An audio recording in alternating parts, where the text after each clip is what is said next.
E é justamente isso. Até para o resto do Brasil, o Sul se vende como uma categoria que é muito à parte, vamos dizer assim. E uma coisa que eu ouvi em uma fala, se eu não me engano, do Wilson Fraga. Essa região aqui, que é a região que tinha o IDH, que tem o IDH mais baixo do estado, né? Essa é uma região aqui que é aquém do que é a realidade do sul do Brasil, do que é a realidade nesse sentido. E se vende como tal ainda. E o pessoal fica com esse discursinho, né? Porque o Sul é meu país, porque se o Sul separasse do restante do Brasil, a gente ia ser um país primeiro mundo. De onde que você tira essas ideias mais simplórias? Cara, no primeiro momento que o Sul separasse do Brasil, Porto Alegre se transformaria numa metrópole e engolir todo mundo. Viraria a periferia mais pobre de Porto Alegre em 2 tempos. E aí você teria 3, 4 grandes núcleos ricos, talvez um pouco mais do que isso. O que as pessoas precisam entender: onde nós moramos, nós não estaríamos nesse núcleo rico. Norte de Santa Catarina, sul do Paraná, essa região que nós estamos, nós seríamos a periferia desse mundo rico. Mas isso prova a total falta de leitura social, leitura histórica, leitura cultural, leitura econômica, de entender que esses processos são muito mais complexos do que apenas separar 3, 4 estados. E ainda tem aqueles mais simplórios que dizem: se a gente se juntasse com São Paulo... Não, não, mas é engraçado, professor, porque aí que tá, quando a gente fala...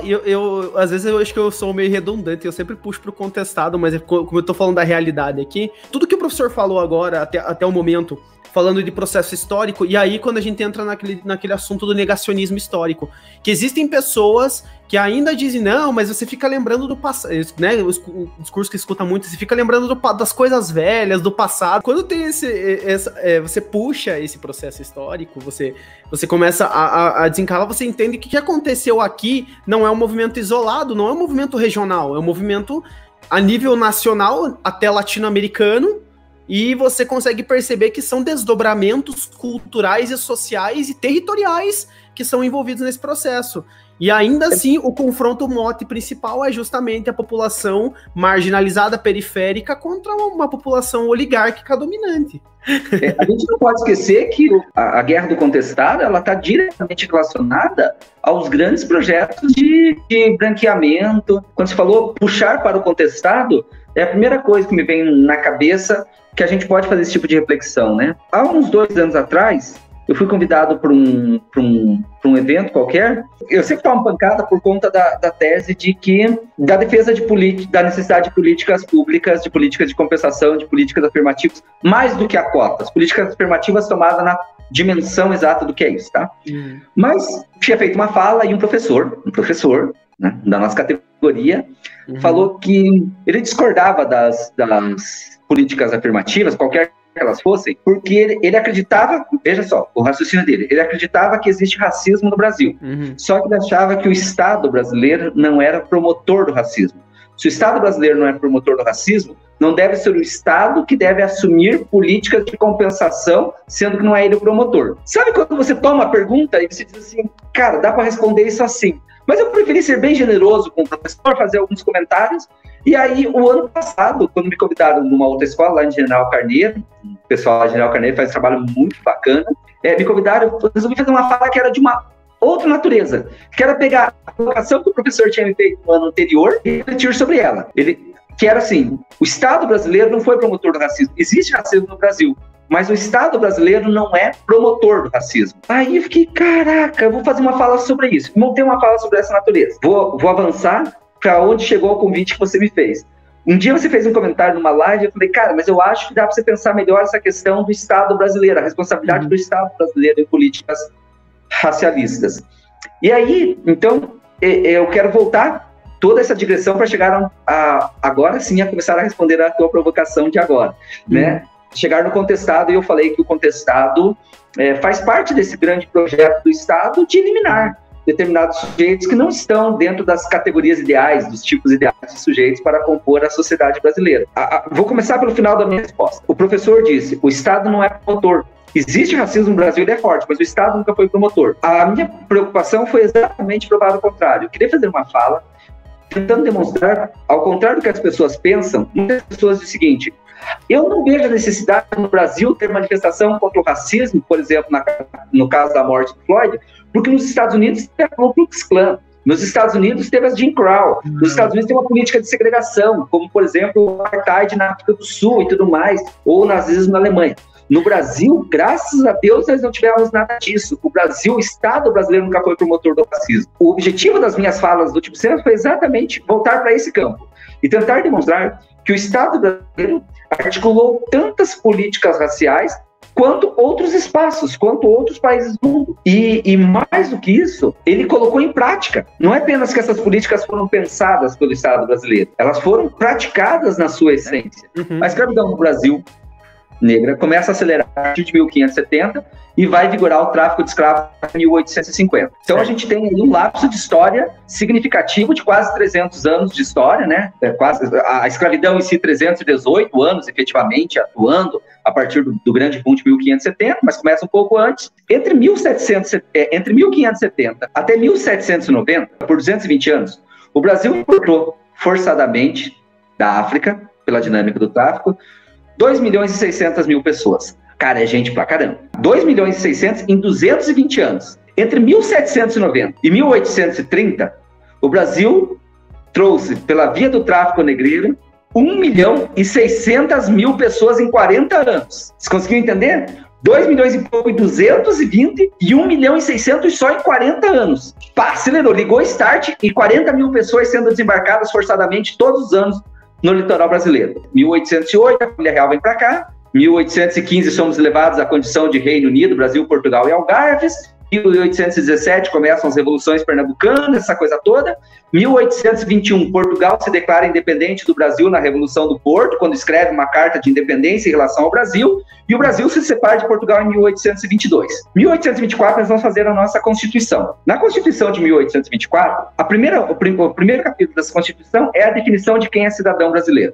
Quem é cidadão brasileiro? Todos os portugueses aqui nascidos que optarem pela cidadania brasileira, todos os africanos, todos os outros sujeitos nascidos no Brasil, portanto, para ser brasileiro, todos aqueles sujeitos que estiverem em nome do Brasil, trabalhando em outros espaços, mas que optarem pela cidadania brasileira e tudo mais. Beleza, tem uma série de categorizações do que é o cidadão brasileiro, mas tem um dado bastante interessante. A Constituição do Brasil é de 1822. 1.600.000 africanos entraram no Brasil entre 1790 e 1830, portanto, eles não nasceram no Brasil. Já começa a supressão da cidadania. A gente vai continuar o tráfico até 1830. Daí vem a primeira lei de proibição do tráfico em 1830. 1829, entra no Brasil 117.000 negros trazidos à força para cá. Num ano, 117.000 negros. Tá, então, em 1824, quem chegar no Brasil a partir daquela data já não ganha mais o estatuto de cidadão brasileiro. Tá entendendo? Não pode mais ser cidadão brasileiro. A Constituição diz que não nasceu no Brasil, não é cidadão brasileiro. Vai. A gente vai acelerando. E até 1850, vão entrar no Brasil aproximadamente mais 2 milhões de pessoas. O total, durante todos de 1890, lá vai entrar 2 milhões e poucas mil pessoas, depois de 1824 para cá. São 2 milhões e tantas mil pessoas que não têm mais o estatuto de cidadão brasileiro. Você serve para trabalhar, mas você não serve para ser um cidadão brasileiro. Esses caras já nascem no Brasil, já entram no Brasil com o princípio de cidadania negada. Estou discutindo com vocês, eu vou chegar lá na Guerra do Contestado. Estou discutindo para vocês que o Estado brasileiro nunca agiu em prol do racismo. Não, só na sua Constituição ele já disse que esses caras não serão cidadãos brasileiros. Beleza? Legal, né? Já era afastamento. 1830, com a criação do Código Criminal do Império, se abole castigos corporais e tudo mais. Mas os negros continuam sofrendo castigos corporais. Mas em 1835, recriam a pena de morte no Brasil especificamente para escravos. Ou seja, é o Estado dizendo que esse grupo pode ser matado. E olha só, pode ser maldade minha, Arthur. E que seja maldade, não estou nem aí. Mas, olha só, um dos grandes articuladores da recriação da pena de morte no Brasil é um sujeito, um deputado do Império, que se chama Tobias Aguiar. Você sabe quem é Tobias Aguiar? Já ouviu falar desse cara? Não? Você já ouviu falar na Rota de São Paulo? Uma das polícias que entrava, a Rota é a tropa de elite de São Paulo. E depois criaram Rotan e a Rota de São Paulo é a polícia de elite e que por muito tempo entrava nas favelas e barbarizava a população negra.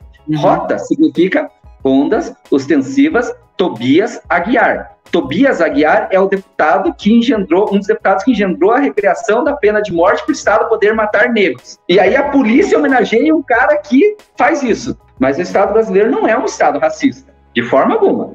O Estado brasileiro não é um Estado racista. Em 1850, nós vamos ter a Lei de Terras. Essa Lei de Terras, que vai prever que a terra só é permitida pela compra, ela tem um item que é cruel, que ela diz: é permitida a compra de terra a todos os cidadãos brasileiros. Vamos lembrar que a Constituição de 1824 diz que todos os negros que entraram depois não são cidadãos brasileiros. Então não importa que esses caras saiam da escravidão, eles não ganham o estatuto de cidadão brasileiro que a Constituição nega. E se a Constituição diz que eles não são cidadãos, além de terra, diz que não sendo cidadão não pode comprar a terra. Não importa que você seja livre, você vai continuar sendo obrigado a trabalhar para alguém. É um Estado que não é racista. Só pegou esse grupo, empurrou para lá e disse: você só serve se for para trabalhar para alguém. Em 1871, por exemplo, nós temos a Lei do Ventre Livre. Essa foi conhecida 28 de setembro de 1871. Essa lei do ventre livre tem uma coisa muito louca. 7 dias antes dela, 21 de setembro de 1871, foi aprovado o novo Código do Processo Criminal do Império Brasileiro. O que esse novo código estabelece que é importante?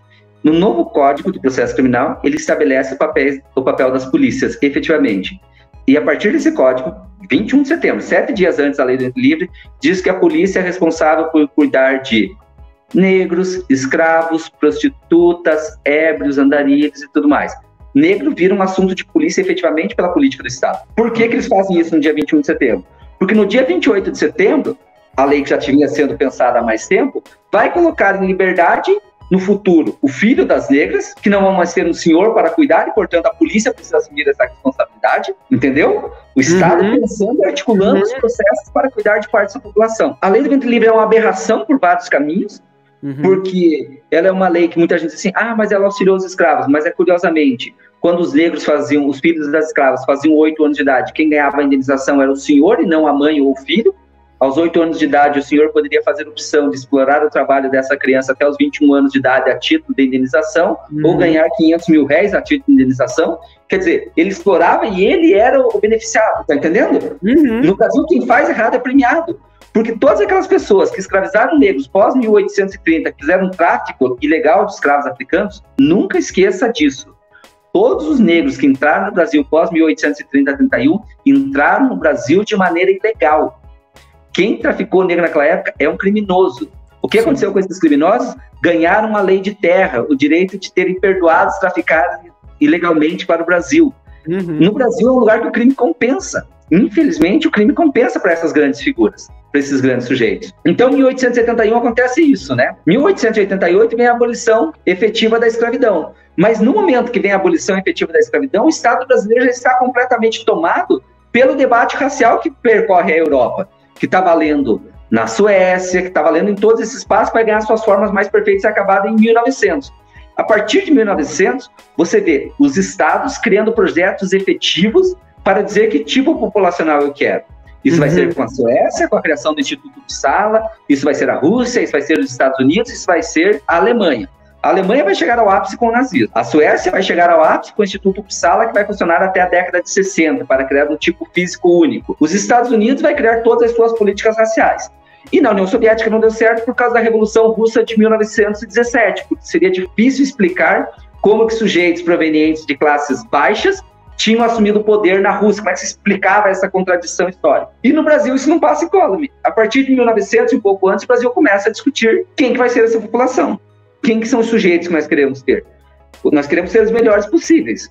Americanos, suíços, ingleses, que não querem vir. E aí eles vão descendo a pirâmide das qualidades desses sujeitos.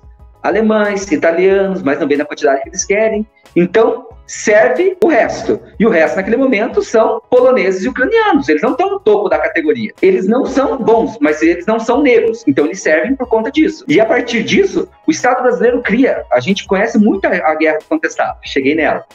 Mas você está vendo que esse processo está acontecendo em São Paulo, você está vendo que esse processo está acontecendo no Nordeste. Em São Paulo, por exemplo, você tem efetivamente núcleos agindo igual a Ku Klux Klan, enforcando em árvores, linchando esses sujeitos, fazendo o mesmo processo que está acontecendo nos Estados Unidos.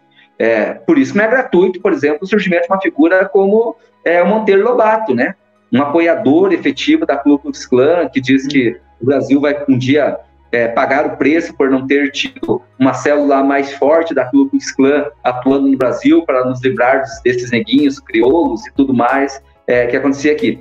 Então, a gente está percebendo que o Estado brasileiro foi capaz de promover isso de uma forma longa, que vai ganhar a sua gênese mais perfeita na Constituição de 1934, que vai dizer que a Constituição é eugênica.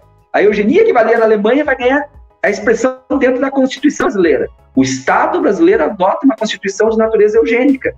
Ou seja, os genes bons que devem ser salvos. Então, tipo, essa ideia, o Estado brasileiro não agiu racistamente, é muito tosca, muito tola. Ele atribuiu função à polícia, excluiu sujeitos de direitos.